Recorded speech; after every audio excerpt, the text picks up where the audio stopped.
Mi nombre es Jesús Gabriel Flores Tapia. He preparado esta presentación sobre el sistema genitourinario en la materia de Anatomía y Fisiología 2, a cargo del docente, el doctor Ricardo Muñoz Grande. Vamos a iniciar. Los sistemas genitourinario guardan una estrecha relación anatómica y fisiológica, por lo que en su conjunto se llaman así sistema genitourinario, pero lo vamos a dividir en dos partes. En esta ocasión solamente vamos a hablar sobre el sistema urinario, que tiene una estrecha relevancia, ya que este sistema se encarga de eliminar del organismo todas las sustancias nocivas que se producen en las células y que mantienen una relación alcalina de la sangre. Esta función tiene que ver con los últimos eventos del metabolismo, es decir, la manera de cómo eliminar o secretar todas las sustancias que se forman en el organismo y que en algún determinado momento pueden ser perjudiciales. El aparato urinario está constituido por las siguientes estructuras. Para tal efecto, tengo aquí una maqueta donde vamos a ver el riñón, la pelvis, úteros, vagina, urinaria y la uretra son las que lo conforman. Vamos a ir hablando a lo largo de esta presentación de cada uno de estos temas. El sistema, vamos a empezar con los riñones. Hay uno derecho y uno izquierdo. Ambos elaboran la orina y la evacúan por las vías excretoras, los cálices y la pelvis renal, siendo a quien les compete la mayor parte de la actividad de este sistema. Cada riñón contiene numerosos tubos diminutos, microscópicos, que se vacían hacia una cavidad drenada por el útero, como lo podemos ver en nuestra maqueta. Se produce en los riñones y va a recorrer hasta salir por la uretra, donde en el caso de los hombres tenemos la próstata, en el caso de las mujeres no tenemos próstata. Continuando, cada uno de los tubos recibe un filtrado de la sangre desde un lecho capilar llamado glomérulo. Tiene un nombre un poco complejo. Este filtrado es modificado a través de que va pasando de diferentes regiones del tubo y se convierte en orina. Bien, vamos a ver la anatomía macroscópica del riñón. De nueva cuenta, aquí tenemos nuestro riñón. Vamos a platicar sobre él.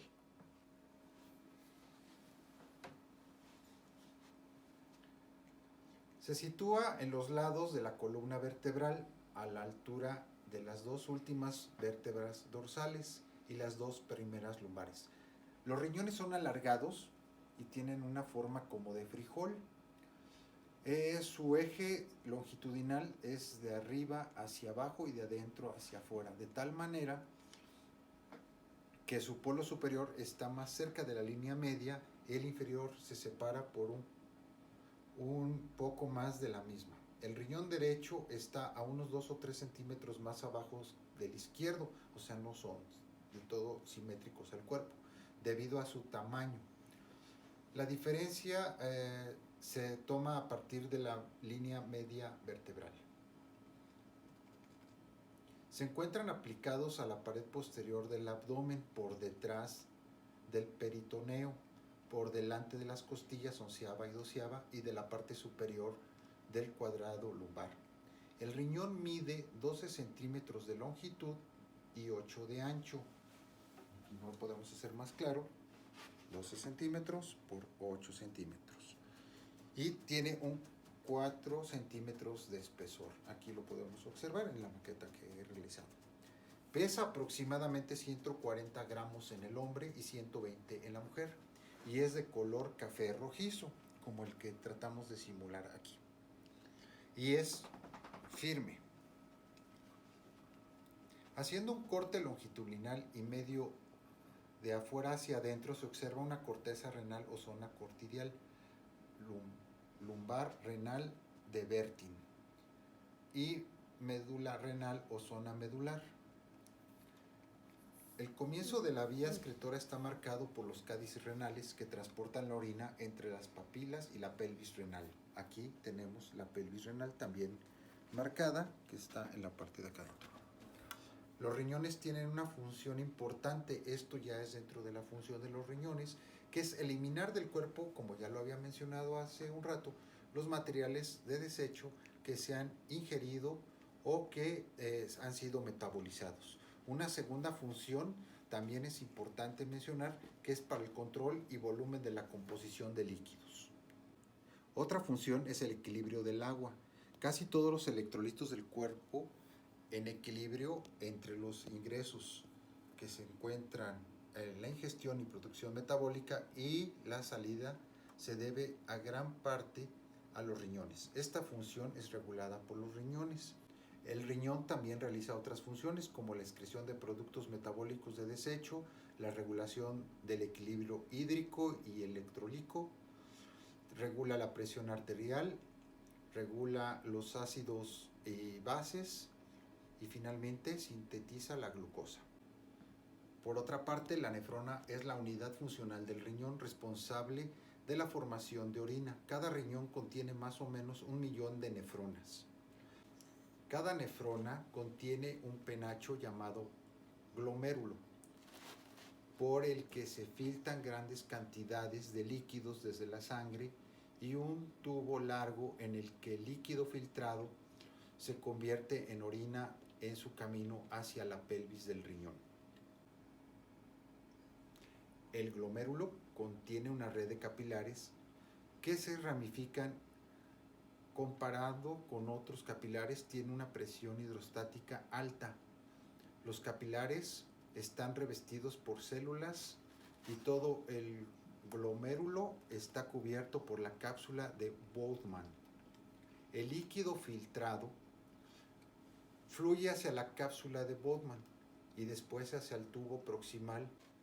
Desde el tubo proximal el líquido fluye hacia el asa de Helle, que desciende hasta la médula renal. Cada asa consta de una rama descendente y otra rama ascendente. Al final de la rama ascendente gruesa hay un segmento corto conocido como mácula densa, que es importante para controlar la función de la nefrona. Más allá de la mácula densa, el líquido entra en el túbulo distal, que como el túbulo proximal se dispone en la corteza renal. A este le sigue el túbulo conector y el túbulo colector cortical, que conduce al conducto colector principal. Las partes iniciales de 8 a 10 conductos colectores corticales se unen para formar un solo conducto colector mayor, que discurre hacia abajo al interior de la médula y se convierte en el conducto colector medular. Los conductos colectores se funden para formar progresivamente conductos cada vez mayores, que finalmente se vacían en la pelvis renal a través de las puntas de las papilas renales.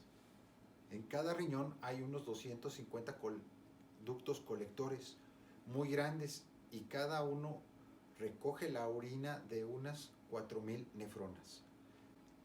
La sangre se filtra en el interior del golúmero hacia el interior de la cápsula de Bowman y durante su paso por los tubos, este filtrado sufrirá diversos cambios.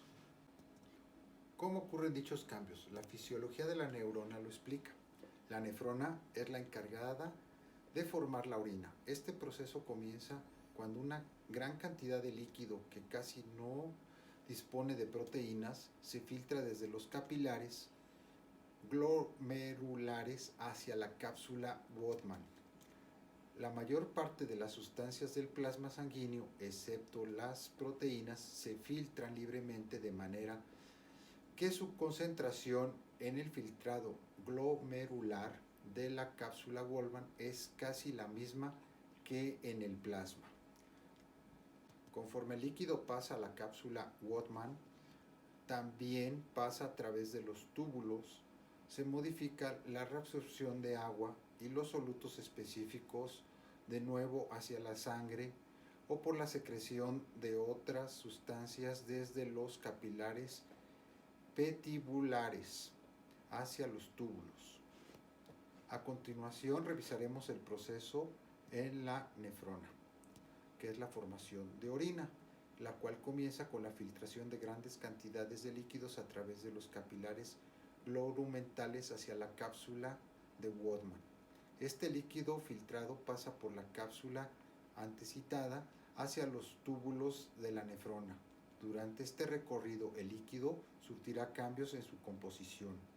Estos cambios corresponden a las necesidades del cuerpo, por lo que si hay un exceso de electrolitos, entonces la intensidad con la que estos se filtran aumenta y se reabsorbe.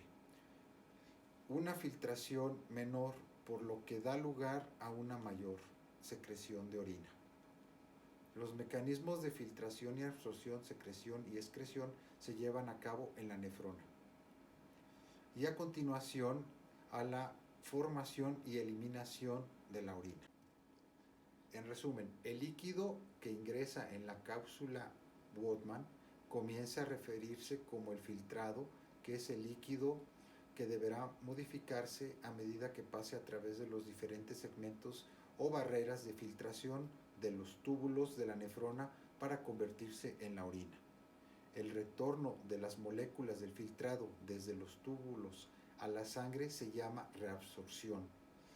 La reabsorción de agua desde el filtrado glomerular tiene lugar por ósmosis, que resulta del transporte de sodio y cloro a través de la pared del túbulo.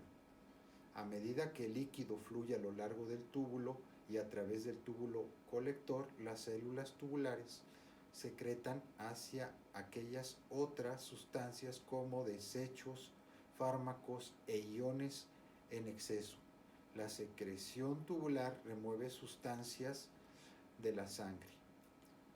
Los solutos en el líquido que drena hacia la pelvis renal permanecen en la orina y secretan. El índice de excreción urinaria de cualquier soluto es igual al de su filtración, más su índice de secreción menos su índice de reabsorción. Bien, vamos a continuar con las vías urinarias. Como ya he mencionado en anatomía macroscópica del riñón, la orina se drena a través de los conductos papilares hacia los cádices menores, que a su vez se unen y forman los cádices mayores. Estos a su vez contribuyen y forman la pelvis renal. Las estructuras que drenan la orina hacia el exterior son las vías urinarias. Desde la pelvis renal, la orina drena primero hacia los úteres y luego hacia la vejiga urinaria, para finalmente abandonar el cuerpo a través de la uretra. Continuando con esta exposición, hablaré de la anatomía y fisiología de las vías urinarias, las cuales se conforman por las siguientes estructuras: uréter, vejiga urinaria y uretra. El uréter es un conducto largo y fino que se extiende desde la pelvis renal, ubicada a nivel de la primera vértebra lumbar, hasta la vejiga urinaria. Es un conducto muscular que en el vivo presenta movimientos peristálticos. Es seguido por la porción pélvica, también en forma de huso alargado, que precede a la porción intramural. Estrechamiento que se produce cuando atraviesa la pared vesical. El uréter se dirige verticalmente hacia abajo, llega a la bifurcación de la arteria ilíaca común, región sacroiliaca, y penetra en la pelvis menor, dirigiéndose al fondo de la vejiga. Atraviesa su pared en su cavidad. Esta mide de 30 a 35 centímetros de largo en los adultos. El izquierdo es más largo. La fisiología es conducir la orina desde la pelvis renal hacia la vejiga urinaria. La vejiga vacía se afina hacia arriba y hacia adelante, constituyendo sobre la línea media el vértice de la vejiga urinaria, donde se prolonga en la pared abdominal anterior por el ligamento umbilical medio hacia atrás en el extremo opuesto al vértice. Se encuentra el fondo de la vejiga. Por debajo hay una superficie triangular de pared lisa, el trígono vesical, cuyos vértices están formados de la siguiente manera: atrás los dos orificios uretrales y adelante por el cuello de la vejiga, que contienen su apertura inferior, el orificio interno de la uretra. Se sitúa en la pared anterior de la cavidad pélvica, por detrás del pubis. En la mujer, la vejiga es más baja que en el hombre, en el cual está levantada por la próstata. Es también anterior, pues la pelvis de la mujer es más ancha y la vejiga está impulsada hacia adelante por el útero. Fisiología: es un reservorio muscular destinado a recoger la orina a medida de que los uretres la vierten en ella, hasta el momento en que, cuando se hace sentir el deseo de orinar, la vejiga se contrae y evacúa la orina por el conducto de la uretra, lo que constituye la micción. Se denomina capacidad fisiológica a la cantidad de orina que puede contener la vejiga hasta que se experimenta el deseo de orinar. En el adulto es de 250 a 300 centímetros cúbicos. La uretra masculina va desde el cuello de la vejiga hasta la extremidad del pene. Su fisiología consiste en evacuar a la vejiga urinaria y también el producto de secreción externa del testículo y otras estructuras glandulares. Se dirige hacia abajo y hacia algo adelante, situada en el interior de la próstata, que es esta. Atraviesa luego el diafragma urogenital y se acoda, es decir, se dobla en ángulo recto por debajo de la pubis para dirigirse hacia adelante. Es entonces perineal y se rodea de las formaciones eréctiles. Se acoda nuevamente delante de la sínfisis púbica y penetra en el pene, rodeada por los órganos eréctiles.